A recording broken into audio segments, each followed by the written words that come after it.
So, very good evening to all of you. The next topic we are going to introduce, it's very important from the crop protection view, that is biopesticides and biocontrol agents. We all are know that farmers are making suicide. A lot of farmers are making suicide. Why? Because of loss of production in the crop due to the attack of various pesticides. Okay, various fungi, bacteria, virus. So how we can control the effects of disease causing agents using biological agents? So that is called as biopesticides and biocontrol agents. So today, first we will discuss about the history of biopesticides, what are the role of biopesticides, what is the scope of biopesticides, and what is the importance of biopesticides. Okay, and these are the reference books which we have to follow by Shalini Sur, by Consensus Engineers, by Shalini Suri. So, first of all, we will discuss about the basic importance of biopesticides. Actually, what are these? See, insects, plant disease, and weeds are the major constraints to the food crop production. We all know that there is a lot of damage in the crop by insects, plant disease, and weeds. Weeds are what? They are the unwanted plant material. So they are the major threat in the production of crop. So ultimately what happen?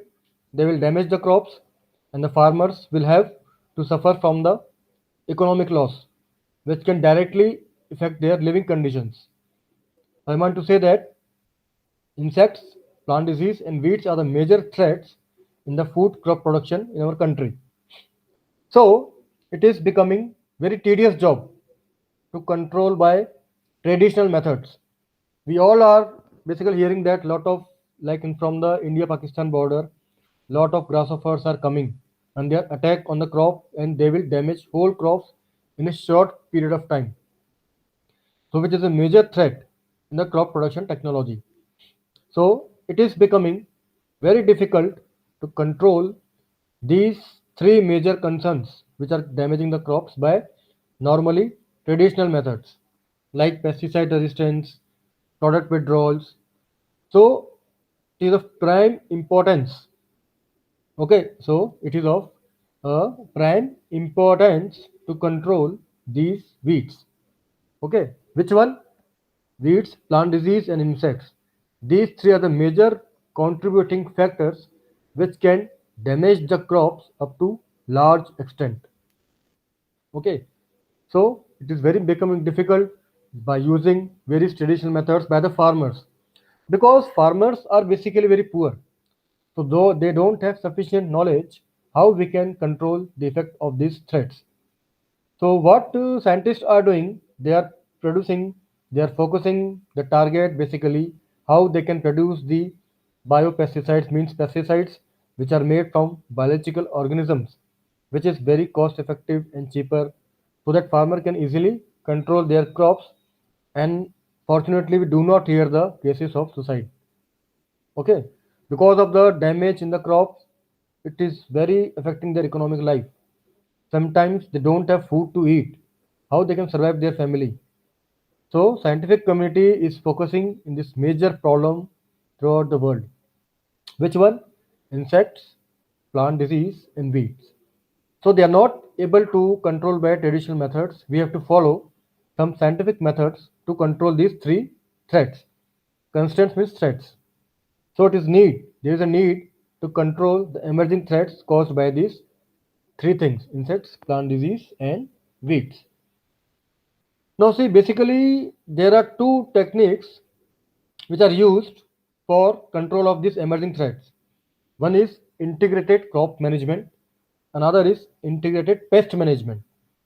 Now, see, integrated crop management means we have to culture those practices combinedly from which we can reduce the effect of pest.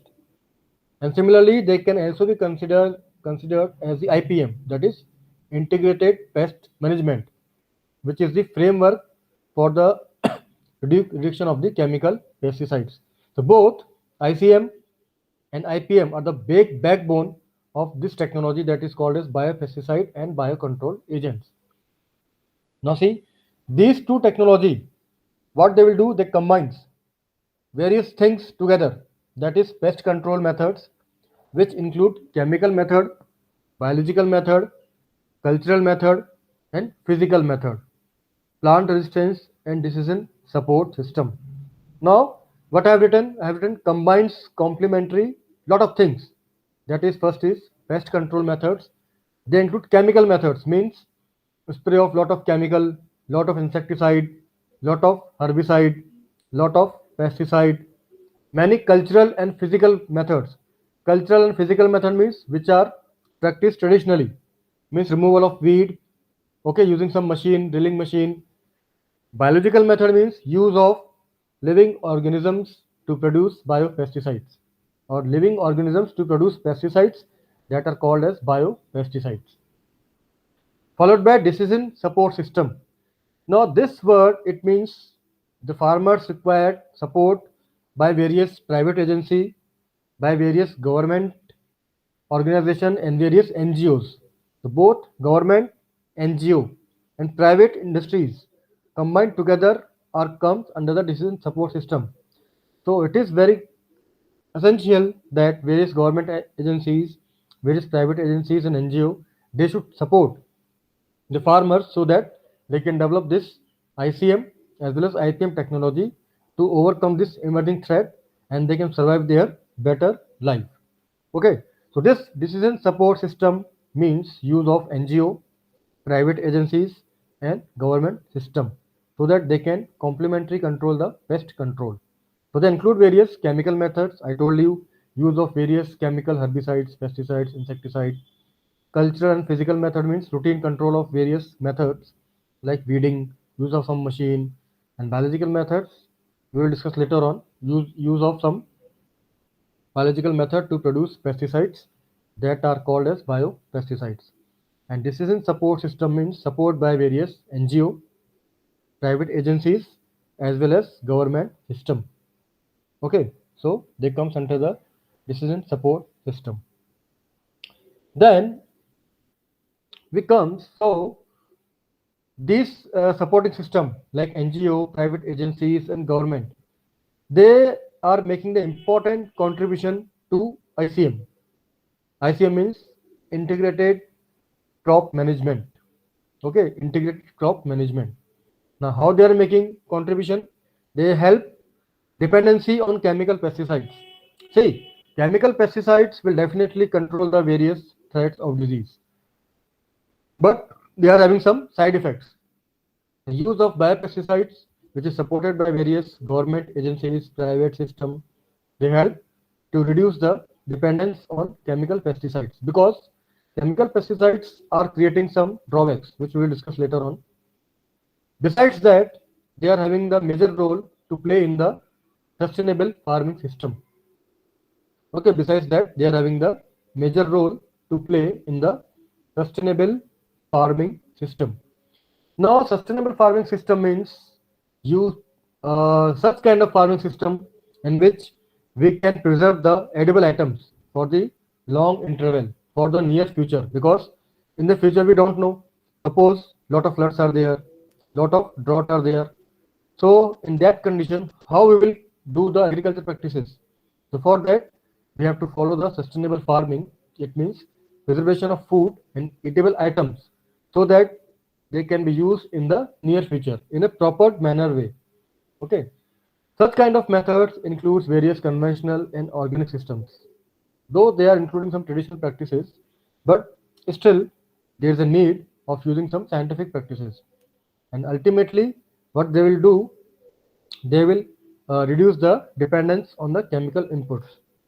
So I mean to say that in a brief, I want to say that both IPM and ICM, they are the main task, main key, we can say the main base, which are used in this technology so that the farmers can rise economically, and they can increase their production, and they can happily lead their economic life. So for that, I told you, this require lot of contribution by various government agencies, by various private companies and by various NGOs. Okay, so that they can able to practice the sustainable farming. Now, what is sustainable farming? Farming system in such a way in that which we can preserve the edible items for a long duration of time. Such type of farming is called as sustainable farming system. Okay, now we now here we describe about what is the basic definition of biopesticide. Okay, here we will discuss what is the basic definition of the biopesticides. So there are lot of definitions available in the literature, lot of terminologies are there, which can be very confusing. We can find thousands of definition of biopesticides, but exactly what is the proper scientific definition of biopesticide? That is mass produced. Mass produced means that are produced in the large quantity. Mass produced biologically based agents which are used to control plant pest, disease and weeds.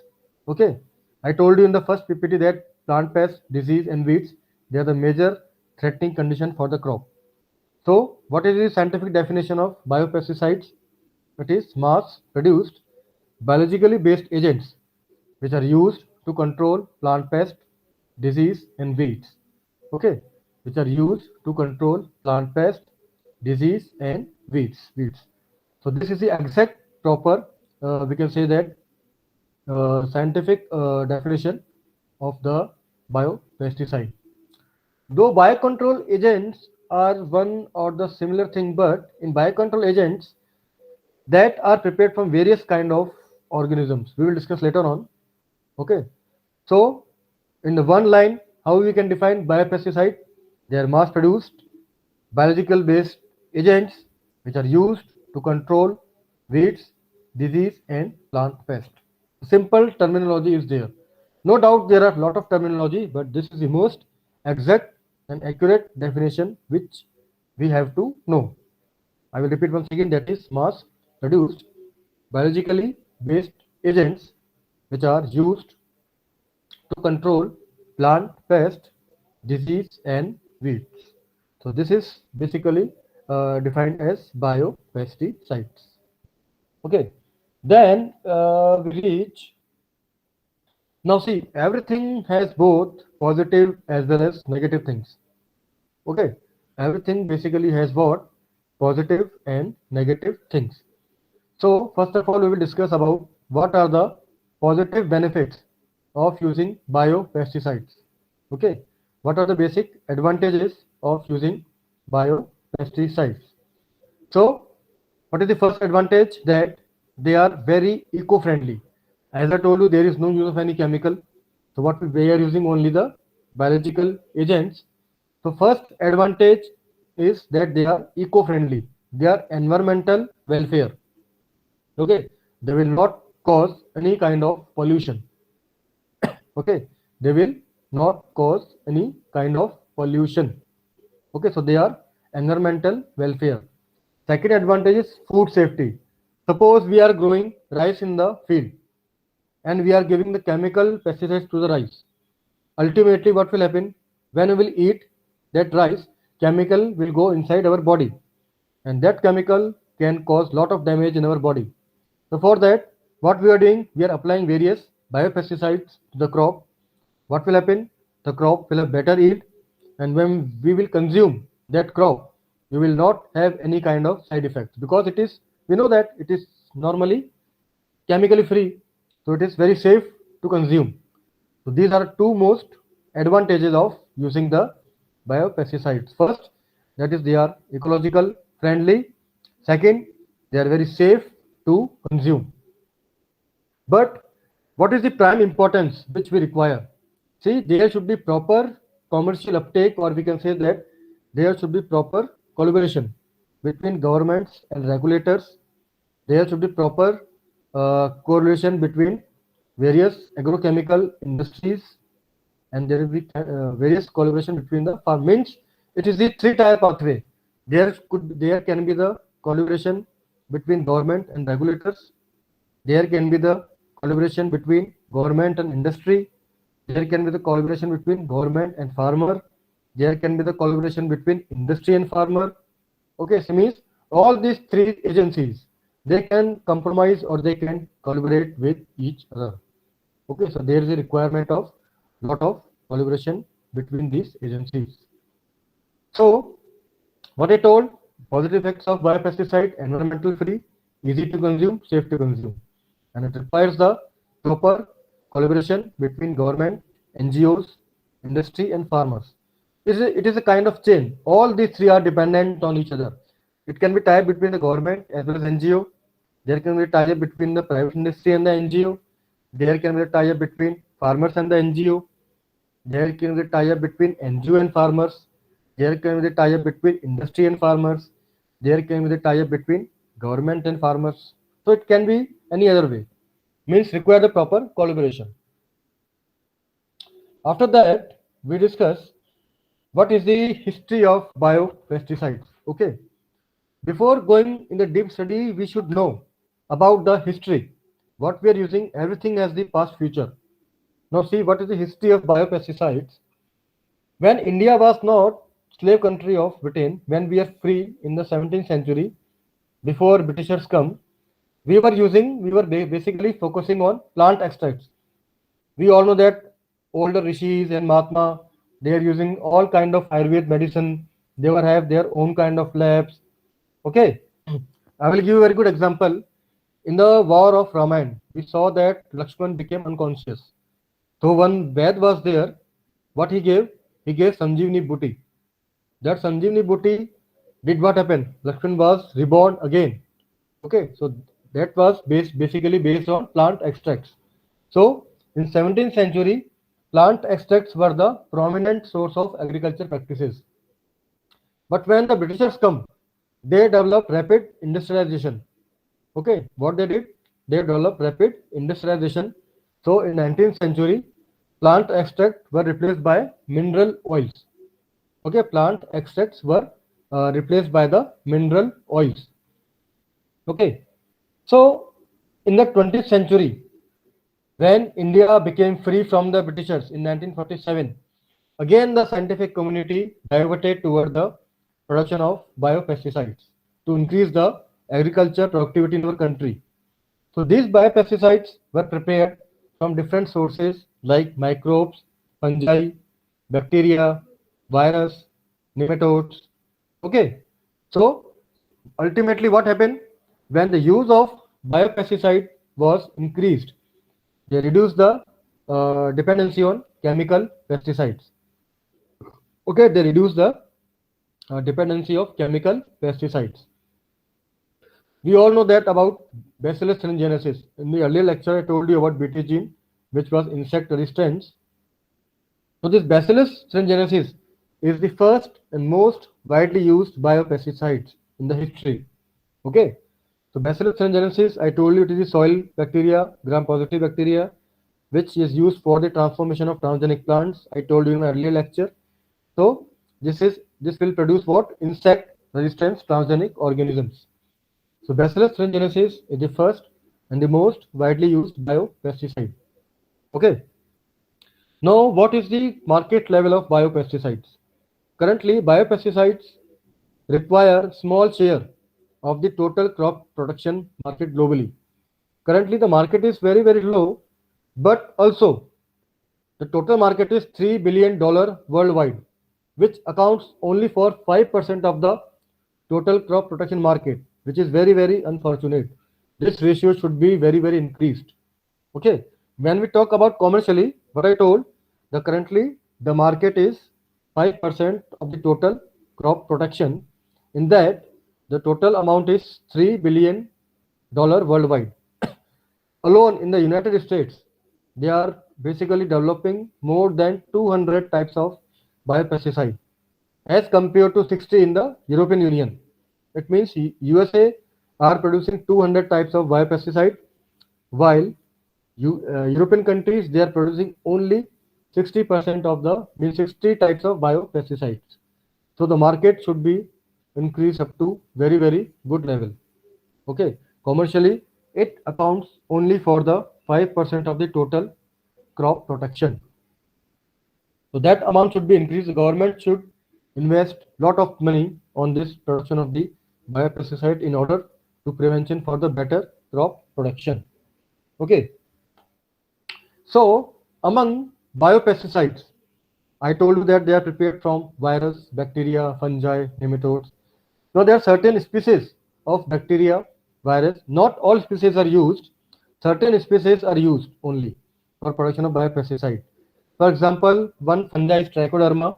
This is a kind of fungi which is used for the production of biopesticides. This virus, nuclear polyhedrosis virus. We will discuss about each in deep and detail. But first of all, we should know. Okay, so Trichoderma is a kind of fungi which is used as the biocontrol agents. Second is NPV, that is nuclear polyhedrosis virus. Third is Metarhizium, Bavaria. These are another kind of fungi which are used as the biocontrol agents. Then some bacteria are used, that is Pseudomonas, Bacillus, and various plant are also used. I told you all biological material are used for the production of biopesticides. That biological material can be Trichoderma, NPV, Metarhizium, Bavaria. Metarhizium and Bavaria are the kind of fungi which are used. Pseudomonas and Bacillus, they are the kind of bacteria they are used. And certain plant products like neem, tulsi, many plant products are used which are as used as biocontrol agents or biopesticides. Okay, so I told you that it is not the kind of scenario that all fungi, all bacteria, all plants, all viruses are used. No, no. Certain species are recommended which we can use as the biopesticide and biocontrol agents. So these are the names: Trichoderma, Metarhizium, Bavaria. These three are the fungi. Pseudomonas and Bacillus are the bacteria. NPV, that is nuclear polyhedrosis virus, is a kind of virus which is used, and plant products like neem and tulsi are normally used. Okay, so these are recommended as the biocontrol agents. Okay, then what are the advantages of using biopesticides? I told you very important that they are inherently less harmful than conventional pesticides. I told you that they are eco-friendly in nature. Otherwise, chemical pesticides are very difficult to use. They are causing lot of side effects. Okay. Second advantage that is very important, that these biopesticides generally affect only the target pest and closely related organisms. They do not affect the other organisms. They don't directly focus on the target pest and closely related organisms in contrast to broad spectrum conventional pesticides. Because if you will focus on another conventional pesticides, that is herbicides, insecticides, they will affect the different kinds of birds, insects, mammals. So what will happen? The ecosystem will be damaged. Ecosystem will become imbalanced. Okay, so for that, what is the advantage? They will not affect, biopesticide will not affect birds, insects and mammals. So ecosystem will remain balanced. But if we are focusing on conventional pesticides like insecticide, herbicides, what they will do? They will damage the ecological imbalance. They will create the ecological imbalance. So biopesticide affects only the target pest, okay, and they do not affect on the birds, insects, and mammals. Now, what is the third advantage? They are often required in very small quantities.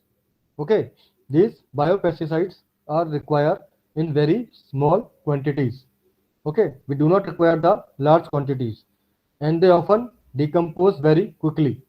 Okay, these biopesticides, they often decompose very quickly, so they can be easily degradable. So what will happen? They will not cause any kind of pollution. So they overcome the pollution problems. This pollution is normally caused by the conventional pesticides. So this another fourth advantage, I told you that whatever crop we are eating or we are consuming, if it has been treated by the biopesticides, they are very safe to use. Okay, they are very safe to use. So what I told, they are inherently less harmful. They only affect the target pest. They will not affect the ecological imbalance. They will not cause the death of birds, insects and mammals. They are required in very small quantities. They often decompose very quickly, so they will not cause any kind of pollution in the crops, whichever are treated with the biopesticides. They are treated, whenever they are treated, they are safe to use. Otherwise, if we are using insecticide, herbicides, they are caused by the conventional pesticides. Okay, so these are the main advantages of biopesticides. Now see, then we see one diagram. See, in this diagram, we can see which plant here? Neem plant here. Okay. Neem plant, the botanical name is called as Aza directa indica. A lot of neem extracts are available in the market, which are used as biopesticides. Okay. So this is called as biopesticides of plant origin like neem, snowbopogum. They are mainly used in the integrated pest management. I told you is the framework of biopesticide. They are used for the pest control. Why they are used? So that they can preserve the agro ecosystem. The plant or the crop can develop the resistance against various pests like aphids, virus, bacteria, fungi. Okay. Now, what is the exact dose level? Okay. What is the exact, we can say that dose level of the spray of azadirachtin? They are required in very less quantity.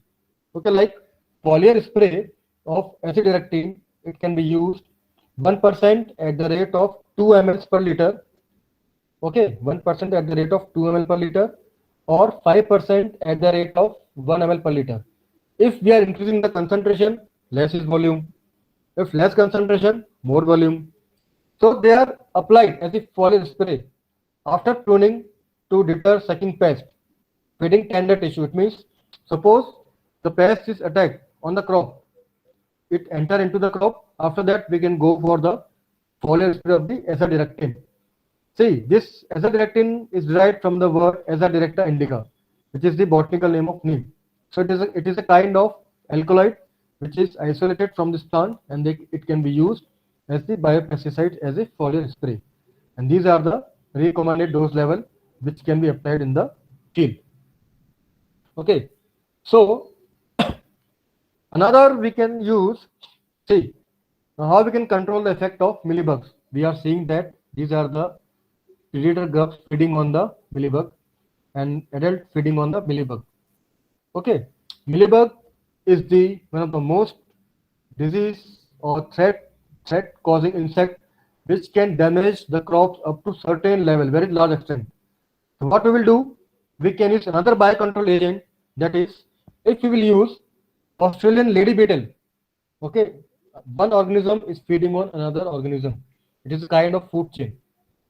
Okay, so what we are doing, release of Australian lady beetle, that is called as Cryptolamus montreusi. It is called as millibug destroyer. We are using this lady beetle at the rate of 10,000 per hectare. Okay, we are using this millibug at the rate of 10,000 per hectare. So what will happen? See, this is the, we can say that lady beetle. It will feed both adult and larva, means both adult and larva of this lady beetle, that is of Cryptolamus, they will kill millibugs. Okay, they will kill millibugs. So the single grub can feed about 900 to 1500 eggs. So see what is the ratio. The single lady beetle can feed on about 900 and to 1500 eggs, or about 300 nymphs. Nymphs means developmental stage of the larva. Or they can destroy the 30 adults in the lifetime. A lot of scientists are introducing this lady beetle in the field so that they can feed on millibug. Ultimately, what will happen? The crop will become free from the millibug and it will remain safe. So that is another mode of biocontrol agent to prevent the crop. How? By making the release of lady beetle at the rate level of 10,000 per hectare. And this lady beetle can kill the millibugs. Single lady beetle can eat about 900 to 1500 eggs, about 300 larvae, or 30 adults in the lifetime. But one thing we should take very care. What? That spraying of insecticide should be avoided during and after the release of beetle. Otherwise, what will happen? The insecticide will kill not only the millibug, it will also kill the lady beetle. So what will happen? Our whole experiment will be damaged. So we have to take lot of care. What? That spray of insecticide should be avoided during and after the release of beetle. And release should be done during the evening hours. Why only the evening hours? Because at that time the millibug are very lazy. Okay, because in the morning and in the afternoon they are very active. So the release of lady beetle should be done at the evening time. Why? Because at the evening time these millibugs are very lazy. So the lady beetle can easily attack on them and they can kill the millibugs. Okay, so first method was the use of azadirachtin from the neem plant. Second biocontrol agent is introduction of lady beetle at the rate of 10,000 hectare to provide from the millibug. Okay, then we comes see certain disease causing pathogens are also used, like I told you about various fungi, bacteria, virus. Okay, certain fungi like Trichoderma species, Bacillus, and Ampylomyces cuscalis.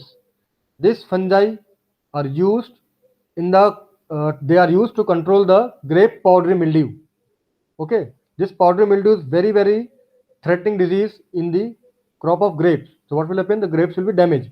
So to control this powdery mildew in the grapes, we are using three biological agents. That is Trichoderma, Bacillus subtilis, Ampylomyces cuscalis. All these two are the fungi, while Bacillus subtilis is the bacteria. So these are applied in the crop of grapes to nullify the effect of powdery mildew. Now, what is the mode of application in the crop? There are different mode of application, like we can mix in the soil, we can mix in the water, we can mix as a foliar spray in the field. Okay. So what I have written, soil application or spray of trichoderma during monsoon or rainy periods, like during September, October, also be given for for reducing the inoculum of pathogen, like Alternaria, Cladosporium, Botrytis. I meant to say that monsoon time is the best time to apply the trichoderma either in the form of soil mixing or as a foliar spray. Because what will happen during the monsoon season? There is a lot of inoculum of these pathogens like Alternaria, Cladosporium, and Botrytis diploidea. So this trichoderma can use to damage the inoculum of these pathogens. Which pathogens? Alternaria, Cladosporium, and Botrytis diploidea. So trichoderma can be used to control these three pathogens like Alternaria, Cladosporium, and Botrytis diploidea. However, the spray of trichoderma can be done with the help of another safe fungicides. There is no issue. Okay, this spray can be also be given in the combination with some safe fungicides. What I have told, that various species of Trichoderma, Bacillus, and Ampylomyces cuscalis, they are used to control the powdery mildew in the grapes. Besides that, Trichoderma is also used to control Alternaria, Cladosporium, and Botrytis diploidea. Right. Now we will see another diagram. See that diagram. This is a grape crop. It is highly infected with the powdery mildew. Okay, we can see that the colony of the powdery mildew on the grape. So what will happen? Ultimately, the colony of powdery mildew will damage the grape crop. So for that, what we are using? We are using another fungi, that is Ampylomyces cuscalis. So what it will do? It will act as the hyperparasite of powdery mildew. It means, what is the mode of action? See, it will infect and form pycnidia within the powdery mildew hyphae. See this diagram, there are a lot of hyphae of powdery mildew that is affecting the crop plant of grape. So ultimately, what will happen? When we introduce this fungi, that is Ampylomyces cuscalis, what will happen? It will infect and form pycnidia in the hyphae of conidospores. So what will happen? This pycnidia of Ampylomyces cuscalis will kill the hyphae, conidospore, and Cleistotheca of powdery mildew. So ultimately, what will happen? Powdery mildew will die, and the grape plant can be free from the protection. Okay, and the grape plant can be free from the protection. So this Ampylomyces cuscalis is a kind of fungi which is used to control the powdery mildew in the grape. What is the mode of action? This Ampylomyces cuscalis will form pycnidia, and this pycnidia will kill the hyphae, conidospores, Listotheca, and they will control the effect of this powdery mildew of grapes. So we can call this technology, this techniques, we can call this as a parasitism. Parasitism means one organism developing inside the another organism and killing. For example, human beings, lot of bacteria can enter our intestine and we can die easily. Okay, so this parasitism reduce growth and may eventually kill the mildew colony. Okay, and how it will affect? It will form pycnidia with the hyphae, conidospores, and Cleistotheca of the powdery mildew. Okay, now I told you we can also produce some pesticides from microbes like virus, bacteria. What are the advantages of using these microbial pesticides? Okay, see, these microbial pesticides, first advantage is that they are non-toxic, they are non-pathogenic, they do not affect the target organisms, as I told you, like birds, mammals, so communities and humans. So ultimately, what will happen? Ecosystem will not be damaged. Second advantage, they have very narrow area of toxic action, specific to a single group of species. Okay, so they can directly affect on a single group of insects, pests, and they will not directly affect the beneficial insects like certain predators, parasitides, parasitoids, pollinators. Okay, we are introducing predators to kill the pathogens. We are introducing parasitoids. We will discuss later on what is that. We are introducing certain pollinators. Okay, so that butterfly, when we use in pollination, it will nullify the effect of certain pathogens. So they will do not affect on predators, parasites, parasitoids, and pollinators. So another second advantage of using microbial pesticides. Third, they can also be used in the combination of synthetic chemical insecticides. Though this method is not preferred, but in certain circumstances, they can be used in the combination with synthetic chemical insecticides.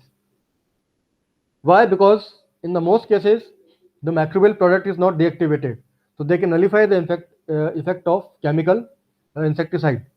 So for that, they are using, okay, they can be used in the combination with the synthetic chemical insecticides, because when combined with the chemical insecticide, their product is not deactivated.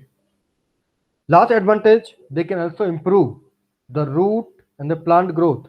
How they can improve the plant growth? They will encourage the beneficial soil microflora and they will increase the yield. Now I have written the word beneficial soil microflora. It means what?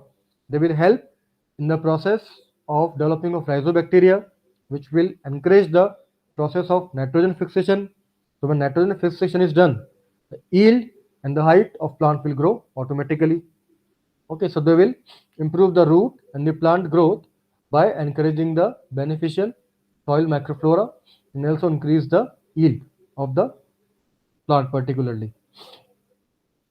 Okay, then we come, see, everything is having basically advantages and disadvantages.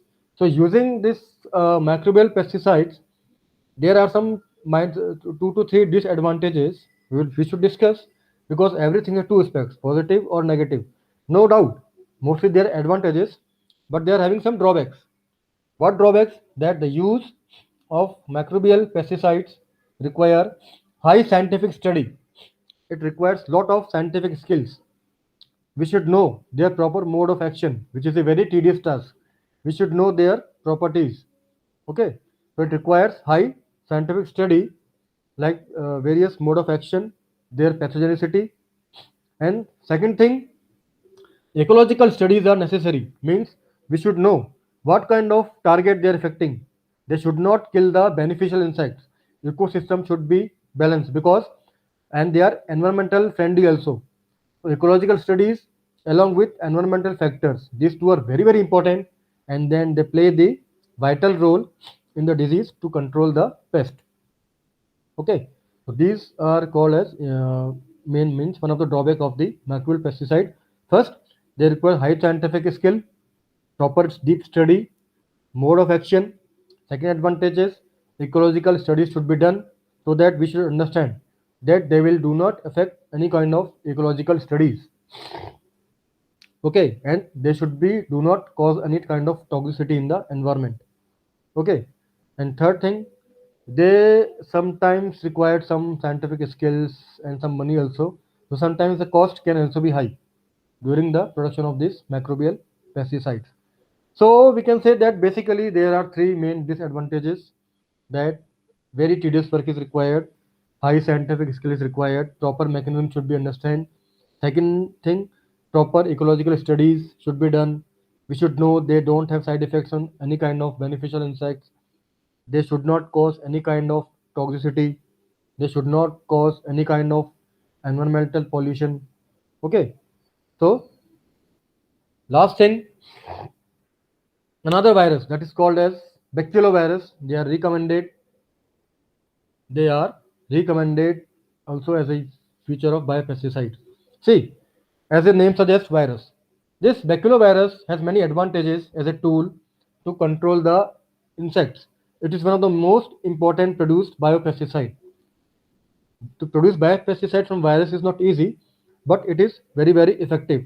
See, what are the advantages of this using baculovirus as a biopesticide? First thing, it is highly specific.